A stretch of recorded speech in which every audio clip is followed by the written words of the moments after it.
¿Será que me está enfocando bien esto? Perfecto. ¿Les gusta mi nuevo estudio? Lo hice para ustedes. Hoy saquen papel y lápiz porque van a salir expertos de este video. Van a saber muchísimo más sobre sueño y vigilia que muchísimos médicos que andan por ahí. Pero lo más importante es que van a poder sacar muchos consejos prácticos para poder implementarlos hoy en la noche para poder dormir mejor. Hola, yo soy doctora Hazel y esto es Frente al Sombrero, el canal que te enseñará a sacarle lo mejor a tus capacidades. Les voy a dejar en el link de la descripción el artículo científico con el que pueden corroborar la información que les voy a compartir. Si tienen alguna duda o consulta adicional, pueden dejarlo en un comentario o contactarme en redes sociales como doctora Hazel. Estoy en como de todas, incluyendo TikTok. Como ya vieron en el título, el video se trata sobre el sueño y voy a tratar de hacer este video un poco más serio. Voy a tratar, no voy a prometer nada, pero voy a tratar, y lleno de contenido. Tal vez se alargue un poco, pero me parece indispensable la información que les voy a compartir. Y es que empezando por los médicos, que conocemos tantas implicaciones que tiene el sueño en nuestra vida y en nuestras capacidades, y aún así hay muy malas prácticas, hay muy mala higiene del sueño dentro de la misma profesión. Ahora imagínense fuera de ella. Este tema es muy relevante para todas las personas que están estudiando o trabajando y requieren de sus capacidades cerebrales al máximo o al tope para poder realizar un buen trabajo o dar la talla. Y es que el sueño para el cerebro es como el aire para los pulmones.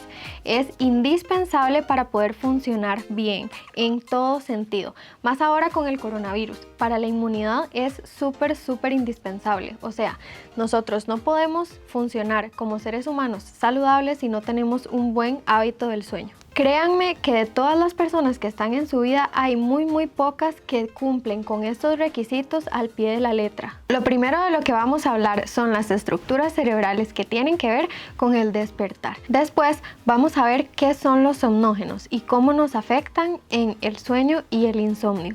Y la tercera parte tiene que ver con el ciclo circadiano y por qué en este mundo postindustrial es tan difícil poder tener un hábito del sueño saludable rodeado de tanta luz azul y de tantas pantallas. Esto por ahí lo han escuchado tal vez, pero durante el video les voy a pasar muchísimos datos que estoy segura que nunca los habían escuchado. Les van a volar la cabeza, en sentido figurado. Vamos a empezar con consejos prácticos sobre cómo podemos hacer para controlar las estructuras o sustancias cerebrales que tienen que ver con el despertar para poder dormir mejor. Es importante que tenemos el sueño REM y el no REM, pero en eso no vamos a entrar en este video porque lo que me interesa es que sean consejos prácticos. Al final es poco lo que podemos controlar porque las estructuras cerebrales son complejas. Incluso la ciencia misma sigue investigando cuáles son las estructuras y mecanismos implicados en que pasemos de un estado al otro. Los datos que les voy a compartir ahorita tienen que ver con ondas cerebrales, resultados que se han obtenido estudiando a personas con electroencefalograma o animales o mismas personas también que tienen daños en estructuras cerebrales, y que esto nos ha permitido en el campo de la ciencia identificar cuáles son las estructuras implicadas en el despertar y en el sueño vigilia. La primera sustancia que vamos a ver es la norepinefrina. Ella promueve el despertar. Se encuentra elevada en nuestro organismo cuando estamos huyendo de alguna amenaza o nos encontramos en estado de recompensa, o sea, muy enojados o en estado de alerta o muy felices y extasiados. Tratemos de evitar encontrarnos con situaciones que nos hagan estar en alguna de estas dos partes antes de irnos a dormir. La segunda sustancia que vamos a ver es la serotonina. La serotonina está elevada en nuestro cuerpo cuando tenemos náuseas o en general también tiene que ver con la termogénesis. ¿Qué es la termogénesis? Como la regulación de la temperatura de nuestro cuerpo. Está probado que el frío nos despierta. Evitemos estar en ambientes muy fríos o dormir descobijados porque sabemos que nos vamos a despertar y esto va a interrumpir nuestro patrón del sueño. El dolor es algo que también nos despierta, pero bueno, esto no lo podemos controlar. La siguiente sustancia es el CO2 o el dióxido de carbono. Cuando se eleva en nuestro cuerpo hay ciertas regulaciones que hacen que nos despertemos. Esto es muy importante en las personas que tienen problemas para respirar porque tienen muchísimo peso aquí, el abdomen está muy grande y evita que podamos respirar bien. Entonces, controlar el peso para poder dormir bien es algo indispensable. Las personas que tienen problemas de ronquidos, dependiendo de la severidad, podrían estar presentando alguno de estos padecimientos. Es importante importante que consultemos a algún médico para ver si su caso requiere de algún tratamiento especial para poder mejorar la situación. La siguiente sustancia que vamos a ver es la dopamina. La dopamina promueve el despertar, entonces ciertas drogas como las anfetaminas hace que se nos dificulte la tarea de irnos a dormir. Otro medicamento son los antipsicóticos que se utilizan para algunas enfermedades psiquiátricas. Estos hacen que las personas pasen somnolientas porque disminuyen la dopamina. Nos quedan solo dos. Una son las orexinas A y B. Estas se elevan cuando realizamos actividad física o ejercicio en la tarde o en la noche. Estas sustancias aumentan la actividad de la corteza cerebral. La corteza cerebral está relacionada con la vigilia, entonces tratemos de hacer ejercicios en las mañanas, que de todos modos es súper bueno para empezar el día con full actitud. No tiene que ser una hora, pueden levantarse 20 minutos antes y salir a caminar, hacer un poco de sentadillas en la casa o, como en mi caso, bailar en la sala solos. Las orexinas A y B son las que faltan en enfermedades como la narcolepsia, donde los pacientes tienen dificultades para poder mantenerse despiertos. Y por último tenemos el hipotálamo lateral. El hipotálamo lateral es el que nos protege y nos hace sobrevivir. Entonces, si tenemos alguna amenaza externa o tenemos largos periodos de ayuno o estamos estresados, necesitamos promover la homeostasis en nuestro cuerpo. ¿Qué es esto? Que tenemos mucho frío o tenemos alguna enfermedad que aumenta la temperatura o hay alguna condición que modifica las condiciones básicas de nuestro cuerpo como acidez, etc. Entonces vamos a estar hiperactivos o no vamos a poder dormir. Entonces aquí lo importante es tratar de implementar algunas medidas como la meditación, como la gratitud, como calmar un poco nuestra corteza cerebral, ya que esta nos juega una mala pasada porque todo lo ve como una amenaza en el siglo XXI, donde en realidad ya no estamos siendo perseguidos por ningún depredador salvaje. Ok, listos. Vamos a la segunda parte y es ¿cuáles son las sustancias implicadas en la regulación del sueño no REM? Y estos son los somnógenos. Los somnógenos, el más estudiado es la adenosina. Son sustancias que se acumulan en nuestro cerebro conforme aumenta la actividad en nuestro día y realizamos tareas o vamos a trabajar, hacemos ejercicio o vivimos en general. Los somnógenos se acumulan y son los encargados de darnos la sensación de sueño. Hay antagonistas de los somnógenos y el más conocido es la cafeína. Entonces, la cafeína, si la tomamos después de las 5, de las 3, 4 de la tarde, empiezan a disminuir la cantidad de somnógenos y disminuyen el sueño. Algo muy importante de los somnógenos que tiene que ver con las funciones motoras es que conforme se van acumulando, si nosotros no dormimos, ojo, aquí es muy importante que las personas que no descansan o se acuestan tarde o incluso los médicos que realizan guardias o personas que trabajan con jornadas muy largas tienen acumulación de estas sustancias en nuestro cerebro que causan un fenómeno algo así como que nuestra corteza cerebral se duerme mientras estamos despiertos en partes.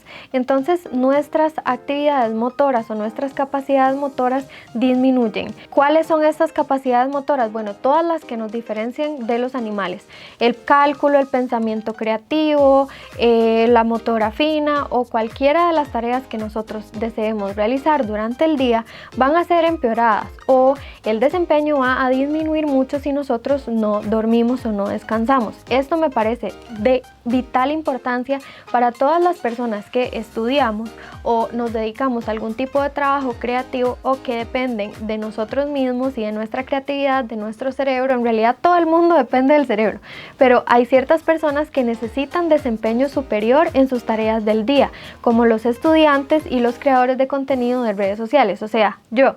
Necesitamos dormir. ¿Por qué? Porque si no, nuestro cerebro no está al 100 y vamos a autosabotearnos, o sea, entre más trabajemos, menos productivos y menos trabajo de calidad vamos a producir. Descansemos, y esto es algo que yo me lo tengo que repetir para mí misma: descansar, descansar, porque lo que hago me apasiona y me encanta.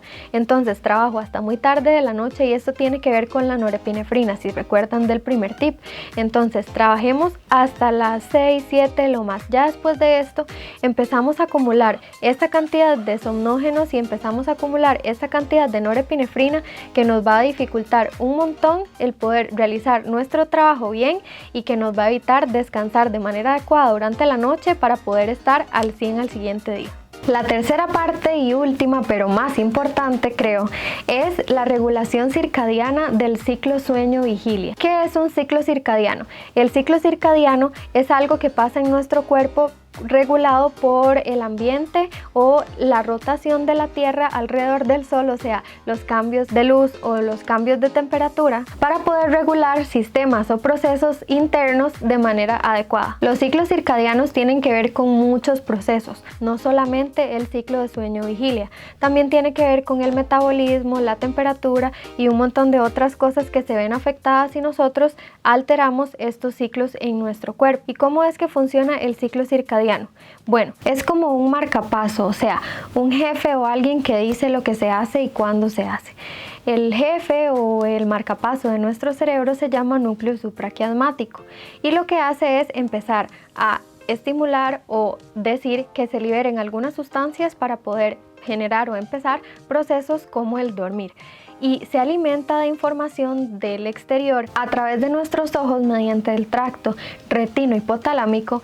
Entra la luz o la información que le dice a nuestro jefe o núcleo supraquiasmático que ya es hora de ir a dormir. ¿Qué es importante aquí? Que la longitud de onda, o sea, estas curvitas que vemos que tienen los colores y toda la luz a nuestro alrededor, tiene mucho que ver con el momento en el que el núcleo supraquiasmático dice es hora de levantarnos o es hora de dormir. El amanecer y el atardecer tienen la característica de que la longitud de onda es baja. Entonces, a través de nuestro tracto retino-hipotalámico le decimos a nuestro jefe es hora de despertar o es hora de dormir. Esta sería la primera. Y la segunda es la melatonina, una hormona que secreta nuestra glándula pineal, una que está aquí atrás, una chiquitita, que lo que hace es empezar a decir cuándo es hora de dormir. Es importante que la melatonina exógena, o sea, la que nosotros ingerimos, no tiene tantas propiedades para poder inducir el sueño. O sea, funciona si nosotros queremos como empezar a normalizar nuestros horarios, pero no es algo como de que si nos la tomamos entonces ya nos vamos a quedar profundamente dormidos o que ya vamos a poder dormir muchísimo más rápido. Aquí lo más importante es el ciclo de luz-oscuridad. De esta manera ya hemos repasado todos los fenómenos cerebrales que influyen en nuestro ciclo sueño-vigilia. Entonces, para recapitular, algunas recomendaciones que les puedo hacer tienen que ver tal vez con sus actividades y el espacio en el que duermen. Las actividades antes de irse a dormir no deberían ser demasiado agitadas o movernos demasiado. Tratemos de bajarle un poco las revoluciones a la vida antes de irnos a dormir y al final de la tarde. Hagamos cosas poco emocionantes, que no nos suban la norepinefrina y no empecemos a pensar de que estamos o muy tristes o muy angustiados o muy felices. Empecemos a hacer tal vez algún diario por las cosas que hicimos durante el día, que estamos agradecidos, y meditemos 10, 15 minutos, ojalá 20 antes de acostarnos sería súper ideal. La comida y el hambre y todo esto también juega un papel importante. Tal vez no acostarnos con mucha hambre, pero tampoco comer mucho o muy cerca de la hora de ir a dormir. Esto por implicaciones con el esófago y el reflujo, que no es el tema de este video, pero comamos liviano y tal vez no mucha cantidad antes de irnos a dormir, unas 2 o 3 horas antes. Detengamos las actividades que tengan que ver con trabajo, estresores o problemas. Y tal vez lo más importante de todo este video es por qué yo creo que las pantallas y los aparatos electrónicos son los mayores enemigos de un sueño reparador en el 2020. La luz azul, que es esta luz que emiten estos artefactos, como tal vez ya han escuchado, tiene una longitud de onda muy similar a los colores del atardecer y del amanecer. Entonces nuestro cerebro al final no está seguro en qué momento es el amanecer y el atardecer porque siempre está expuesto a la luz azul, o sea, a este tipo de longitud de onda. Entonces tengamos muy presente que esto podría alterar nuestro patrón de sueño-vigilia, y hay algunas personas que tal vez no tienen ningún problema al respecto, pero los que sí, limiten su uso de Netflix, su uso de pantallas, TikTok, Instagram, Facebook o cualquier otra cosa que nos pongamos a ver antes de ir a dormir. Esto para disminuir la norepinefrina por aquello que vayamos a ver que no nos vaya a gustar o que nos vaya a gustar mucho, y también disminuimos la exposición a luz azul. Algún tip que les puedo dar por aquí es que los celulares, las computadoras, las tablets y todo lo que nosotros tenemos alrededor, menos el televisor, tiene un filtro de luz azul que podemos activar después de las 5 o 6 de la tarde, que hace que disminuya la cantidad de luz azul que tiene nuestro artefacto.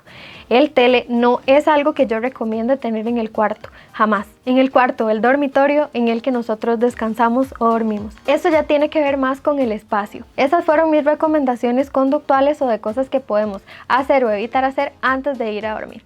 Después está lo que se relaciona con el espacio. Nuestro dormitorio debería ser un lugar que no esté expuesto a luz artificial después de que nosotros nos vayamos a dormir, que sea bastante oscuro, y si hay algún tipo de luz en el alumbrado público o algo así que ilumina mucho por alguna ventana, tratemos de encontrar alguna cortina pesada o persiana que disminuya la cantidad de luz que ingresa para poder descansar mejor. Después, la cama es solamente para tener relaciones sexuales o dormir, no es para comer, ni tampoco acostumbremos a nuestro cuerpo o a nuestro cerebro a que la cama tiene algunos otros usos y que podamos condicionarnos a que cuando nos acostamos realizamos alguna otra tarea que no sea descansar o dormir. La temperatura y la ventilación son vitales. Ya vimos que si hay mucho frío nos podemos despertar. Esto no pasa si hay mucho calor, al contrario de lo que todo el mundo dice, que no puede dormir con calor. Es al revés. Y la ventilación también es súper importante para poder oxigenarnos mejor y disminuir la probabilidad de que nuestro CO2 empiece a aumentar, aunque debería ser en realidad un cuarto demasiado cerrado para que esto pase, pero en fin. Y si toda la información que este video les transmitió todavía no los convence de que el sueño es de vital importancia para ustedes, hay algo más que me gustaría compartirles. La falta de sueño se ha relacionado con trastornos metabólicos, o sea, enfermedades metabólicas tipo diabetes, hipertensión y todo esto que sabemos que es la primera causa de muerte a nivel mundial. También aumenta el riesgo de cáncer, enfermedades neurológicas y trastornos del estado de ánimo. Entonces, es algo que sé y yo experimento cada vez que no duermo bien. Mi estado de ánimo no funciona, estamos más enojados, nos sentimos más deprimidos, empezamos a ver la vida con unos lentes de tristeza y de pesimismo que a nadie le favorece. Entonces, tratemos de tomarnos el tiempo para meditar, el tiempo para nosotros y darle la prioridad al descanso y al sueño que se merece. Antes de consultar para poder saber si necesitamos una pastilla o algún medicamento para poder ayudarnos a dormir mejor, empecemos a implementar todos estos tips que les di en este video para que vayamos adelantando el trabajo del médico. No es lo mejor empezar a darle pastillas a los pacientes que tienen algún tipo de trastorno conductual de los hábitos de higiene del sueño. Yo como médico no les recomendaría tomar medicamentos antes de implementar todos estos tips. Pasa que la mayoría de las veces que los pacientes se quejan de insomnio o problemas del sueño es que no están implementando hábitos del sueño saludables. Las pastillas para dormir no son algo que podamos utilizar para siempre para poder dormir mejor, ya que la mayoría de estos medicamentos, como todos, tienen efectos adversos y el cuerpo a veces se acostumbra a la dosis que tomamos de algunos. Entonces, esto nos predispone a que en un futuro vayamos a necesitar cada vez dosis más altas de este tipo de medicamentos y vayamos a tener consecuencias negativas por efectos adversos, o que ya la pastilla o el medicamento no nos hace el efecto deseado.